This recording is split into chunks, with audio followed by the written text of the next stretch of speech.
So I've been asked a few times for this fragrance to feature on one of my videos, so here it is. This is TERRE D'HERMES Eau de Toilette, and to find out my thoughts on this one, stay tuned to Mag's Frags.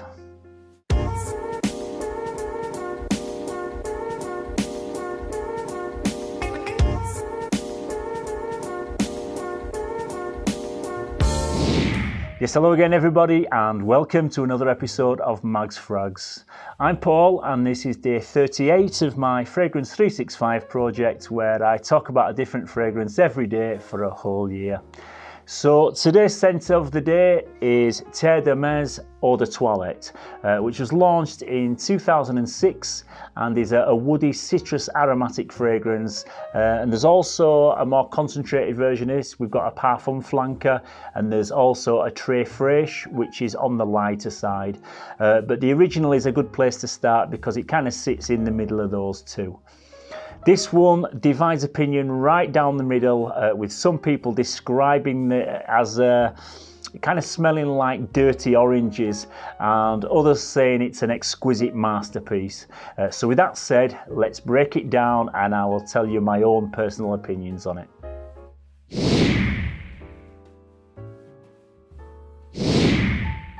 Yeah, the top notes in this one are orange and grapefruit. In the mid, we've got pepper and pelargonium, and in the base, there's patchouli, cedar, vetiver, and benzoin.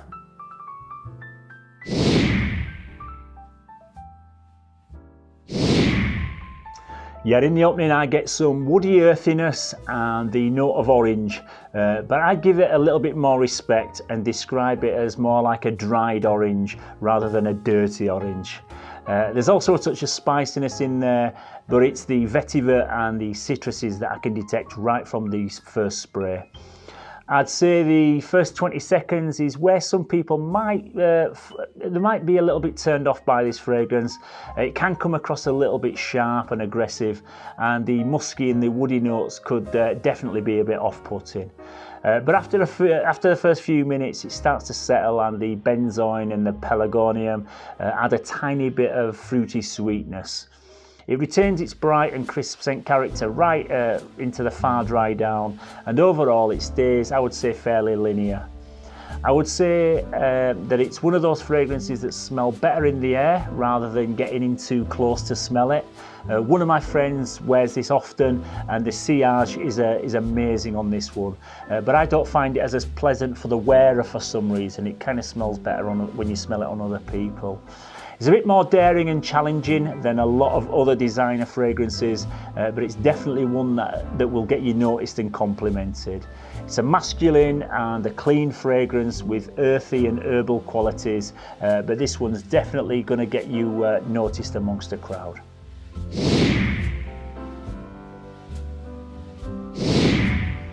Yeah, this is the 200ml size, and I can honestly say that I've never picked up a heavier fragrance bottle in my life.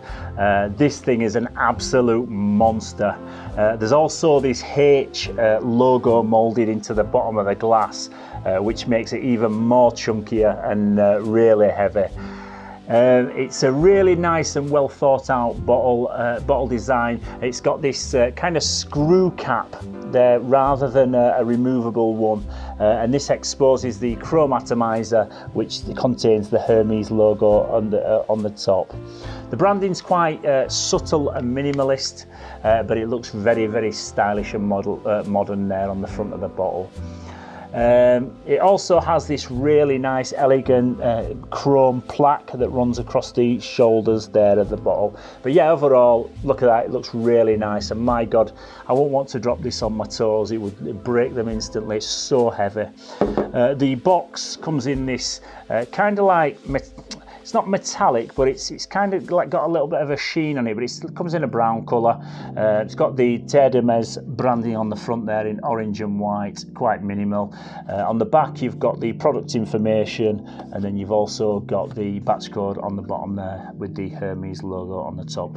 So yeah, the overall presentation on this one is really, really nice. It's very elegant, very subtle, very understated, but yeah, just very, very nice, well thought out thing. The atomizer see there, really nice spray quality. So yeah, I would give the presentation on that one a full 10 out of 10.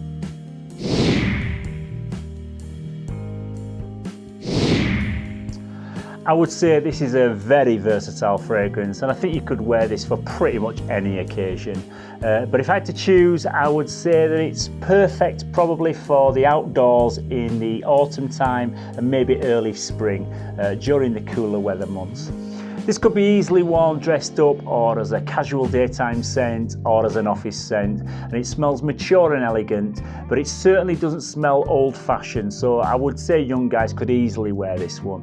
But I would say it has got more of a bit more of a serious quality about it, so it would probably be perfect for people over the age of 25.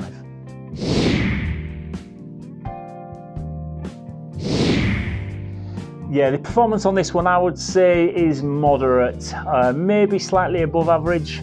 It's not a beast mode projector, but it definitely does enough to get you noticed from a couple of feet away, and you'll get 6 or 7 hours or so of longevity.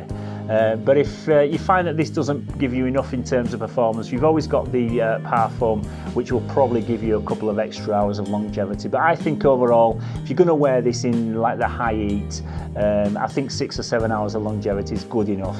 And the scent cloud on this is absolutely brilliant, so you'll definitely get noticed wearing this one.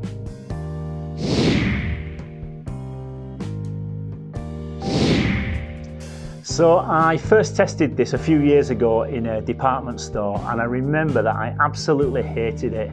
I'd probably sprayed it on a tester strip after sampling maybe 3 or 4 like mass appealing sweet fragrances, and it was so different.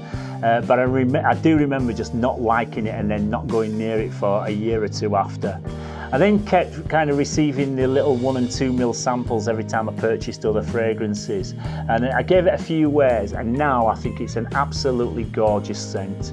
I wouldn't recommend it as a blind buy because this won't be for everyone.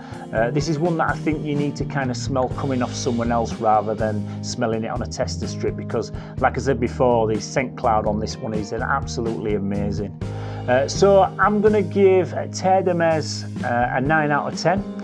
It's not my usual type of signature scent DNA, but it's one that it's grown on me every time I've worn it. So yeah, I think it's an absolutely brilliant fragrance that you need to test.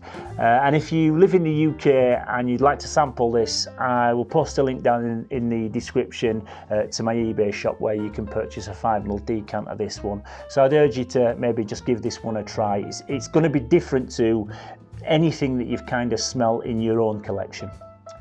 Yeah, so once again, that's about it for today's scent of the day. Don't forget, tomorrow I'll be taking a look at an entry-level niche fragrance for the summertime. So if you are looking to upgrade to kind of like a niche level fragrance, don't forget to tune in for that one. Also, if you find this video useful, please don't forget to give it a like and subscribe to the channel. Also, let me know down in the comment section. I try to keep these videos quite short and concise, but if you want me to go a little bit more in depth on the fragrances, just let me know down in the comments section. I'd also like to hear your thoughts on this one if you've already owned it, or if you've had any experiences with the TERRE D'HERMES line. So as always, everybody, thank you very much for watching. Stay safe, keep smelling fresh, and bye bye for now.